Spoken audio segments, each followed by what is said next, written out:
Mga kapanalig, bakit may mga bakla at tumboy ayon sa banal na kasulatan? Ito ay tinatawag na transgender or gender disorder, na ang ibig sabihin ang pag-iisip, pananaw, ikinikilos ng isang tao na kahit siya'y isang lalaki ay kabaliktaran sa kanyang kasarian. Kaya ang naiisip ng isang lalaki na siya'y babae, nagdadamit at nangangarap na maging isang babae. Gayon din ang babae, ang kanyang pag-iisip, siya ay isang lalaki kaya siya'y kumikilos, nagdaramit bilang isang lalaki. So kung ating iisipin, ito'y isang pandaraya o isang kasinungalingan sa isip at pananaw ng isang tao. So ano ang sinasabi sa banal na salita ng Diyos?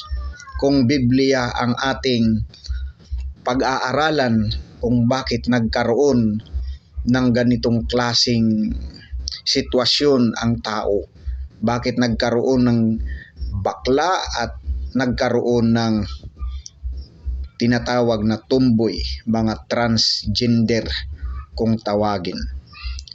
So ano po ang sinasabi sa banal na Biblia sa Roma Kapitulo 1, bersikulo ay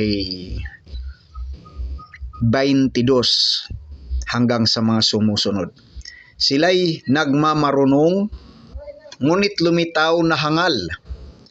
Nang talikdan nila ang kadakilaan ng Diyos na walang kamatayan at sambahin ang mga larawan ng taong may kamatayan, ng mga ibon ng mga hayop na may 4 na paa, at ng mga nilalang na nagsisigapang.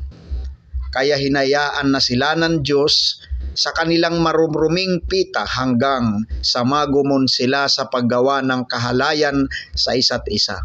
Tinalikdan nila ang katotohanan tungkol sa Diyos at pinalitan ng kasinungalingan.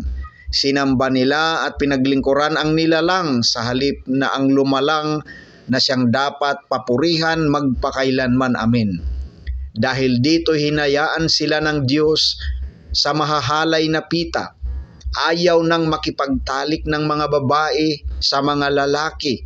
Sa kapwa babae na lamang sila nakikipag-ugnayan. Gayon din ang ginawa ng mga lalaki. Ayaw makipagtalik sa mga babae kundi sa mga kapwa lalaki na rin sila nahumaling. Ang ginagawa ng mga ito'y nakahihiya, kaya't hindi nila maiiwasan ang parusa sa kanilang lisyang gawain. Yan po mga kapanalig ang sinasabi ng banal na Biblia. Dahil po sa pagtalikod ng tao sa tunay na Diyos ayon sa Biblia, ayon sa ating binasa. Dahil sa pagtalikod ng tao, sabi ng Roma 1:22 sa bersikulo 23, nang talikdan nila ang kadakilaan ng Diyos na walang kamatayan at sambahin ang mga larawan ng taong may kamatayan, ng mga ibon, ng mga hayop na may 4 na paa, at ng mga nilalang na nagsisigapang. So pagtalikod sa Diyos, walang iba po ang pagsamba ng tao sa mga Diyos-Diyosan.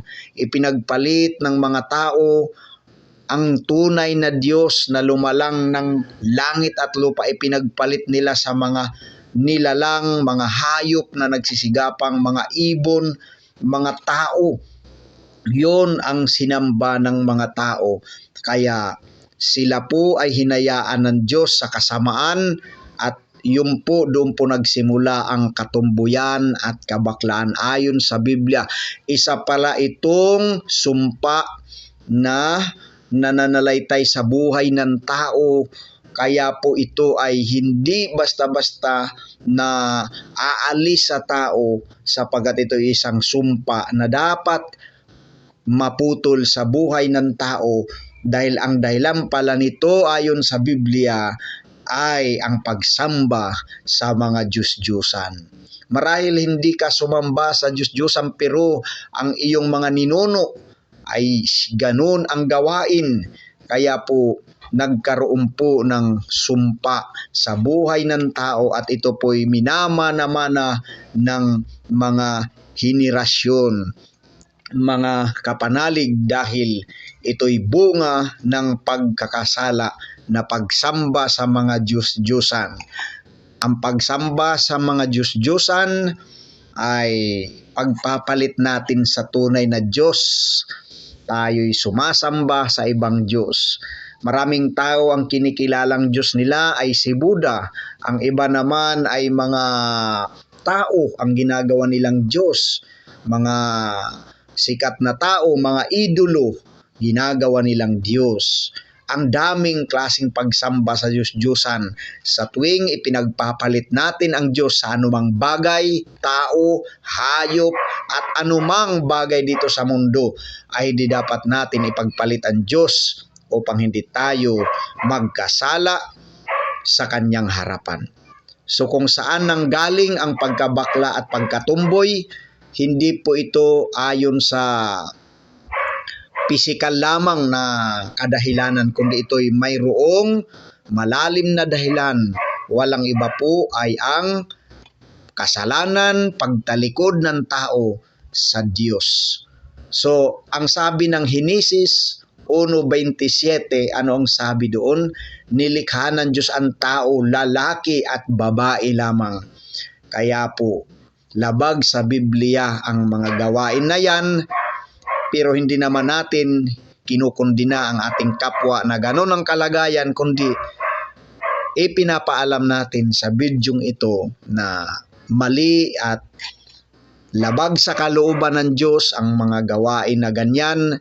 Kaya kailangan ng tao tanggapin ang Diyos dahil ang Diyos lang, si Kristo Jesus lang ang makakapagpalaya sa atin sa kasalanan, sa sumpa ng kasalanan na nagmula sa pagsamba sa mga Diyos-Diyusan na nagdulot ng ganong klasing buhay ng tao na nagkaroon ng bakla at tumboy.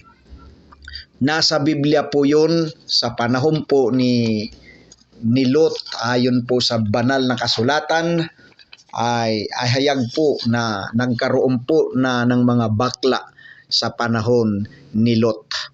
Ito'y pamangkin ni Abraham sa Henesis Kapitulo 19. Ang sabi po sa banal na Biblia sa Henesis 19, ang labis na kasamaan ng mga lalaki sa Sodoma. Ang sabi po sa Henesis 19, versikulo ay 4. Nang matutulog na sila ay pinaligiran ng mga taga-Sodoma ang bahay, lahat ng lalaki ng lungsod, bata at matanda ay naroon. Pasigaw nilang tinanong si Lot, nasaan ang mga panauhin mo? Palabasin mo, sisipingan namin. Yun ang mga bakla na sila kasi ang mga anghel nagkatawang tao na lalaki ang hitsura at nagugustuhan po sila ng mga kalalakihan sa Sodoma, batanda, bata, lahat sila mga bakla. At ang ginagawa nila ay gustong sipingan ang mga anghel na panauhin ni Lot. Diyan po sa Henesis 19, versikulo ay 5. Ang sabi pa nga ni Lot sa mga taong ito, andito naman yung mga anak kong babae, sipingan nyo, pero ayaw talaga ng mga lalaki na taga Sodoma, ayaw nila sa babae, gusto nila kapwa nila lalaki. Kaya doon nagkaroon ng kaganapan ng sinasabi ko kanina sa Roma Kapitulo 1, ang sabi po dito sa talata ay 26, dahil dito hinayaan sila ng Diyos sa mahalay na pita, ayaw na makipagtalik ng mga babae sa mga lalaki, sa kapwa babae na lamang sila nakikipag-ugnayan. Yan po ang mga tumboy. Ganyan din ang ginawa ng mga lalaki, ayaw makipagtalik sa mga babae, kundi sa kapwa lalaki na rin sila nahumaling. Ang ginagawa ng mga ito'y nakahihiya, kaya't hindi nila maiwasan ang parusa sa kanilang lisyang gawain. So maliwanag po na ang paggawa ng mga sexual na bagay sa kapwa lalaki at kapwa babae ay masama sa paningin ng Diyos, mga kapanalig. Kaya yun po ang dahilan kung bakit po nagkaroon ng mga bakla tumboy ayon sa Biblia sa sumpa ng kasalanan na nagmula sa pagsamba sa mga Diyos-Diyosan.